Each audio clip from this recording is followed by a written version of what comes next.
I was in communication with someone I know who works for one of the state social services departments, and of course, we started discussing the economy.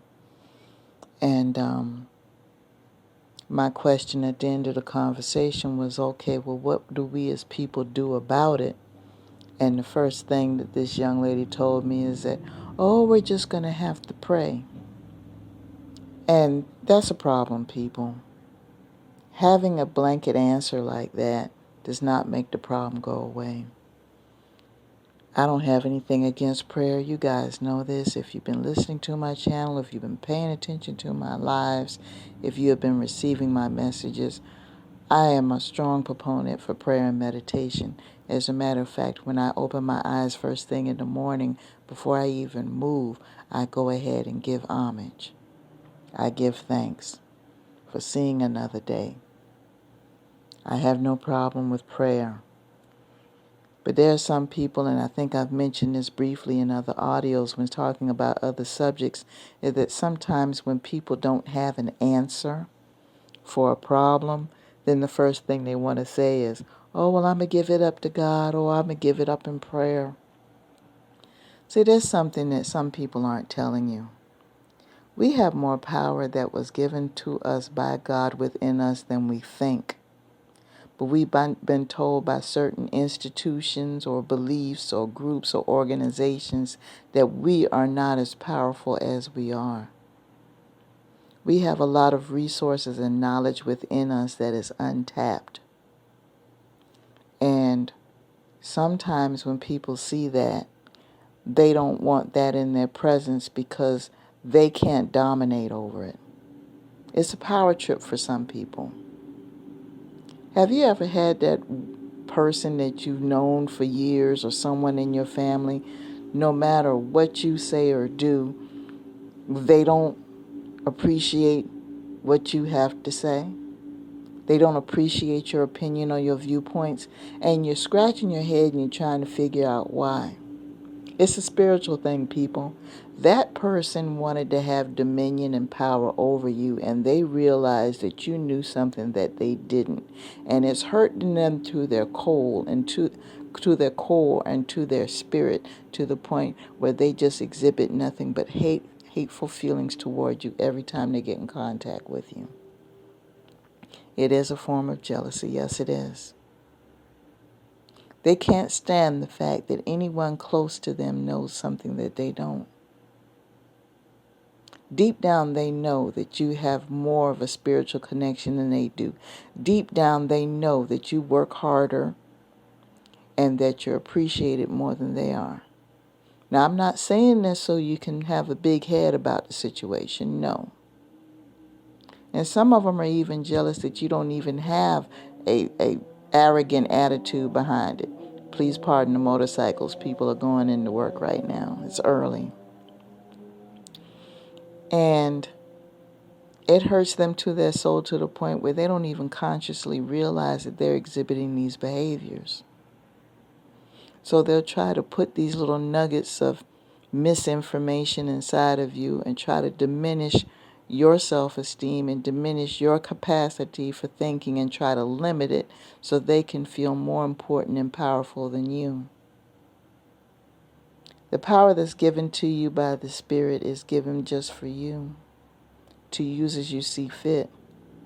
But some of us get caught up in certain organizations and certain established institutions to the point where you become indoctrinated with things that fly in the face of the gifts that were given to you by your Creator. So you wind up having this untapped reserve of knowledge inside of you all your life. And for some people, they're aware that they have this knowledge and they're in a position where they can't even exercise it, and sometimes it drives them to commit suicide. This is nothing to laugh at. And the way they do it is they may develop anxiety problems, they may develop depression problems, they may develop OCD and all of these other disorders. They may develop a substance abuse disorder because they don't want to accept the reality that where they are in their life is not where they're supposed to be. They're taking the company and in the company of people who do not gel well with their spirit. People they cannot communicate with, no matter what. And it's a drain on them.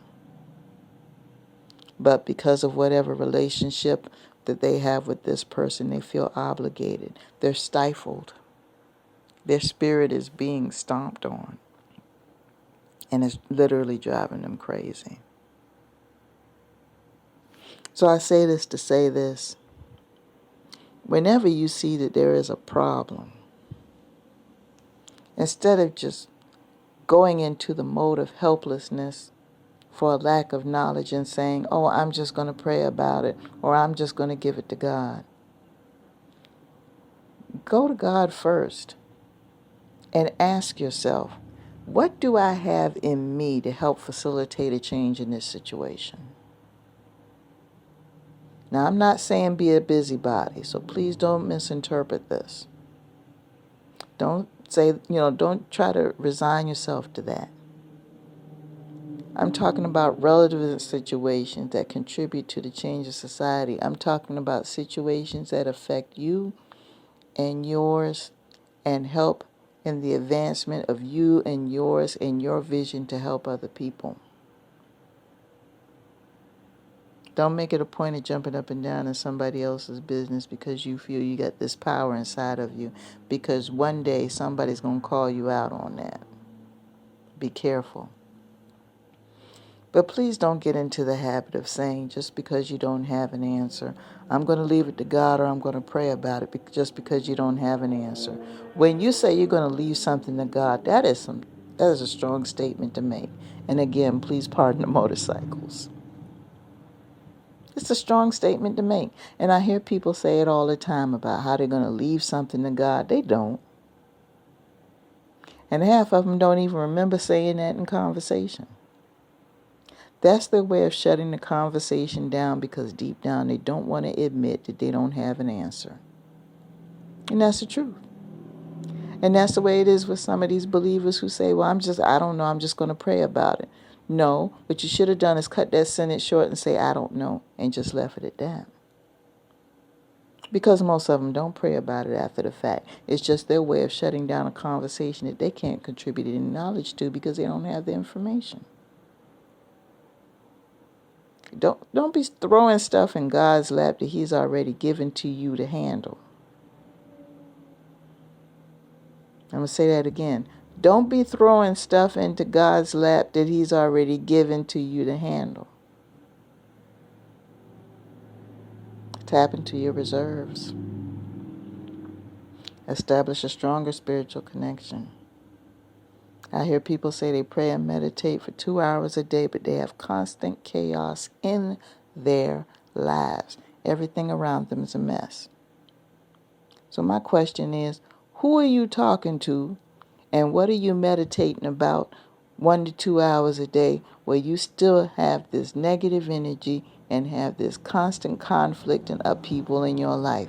Because the Creator that I serve wouldn't allow for that if you were serious about your prayer and your meditation and serious about your connection. Who are you talking to?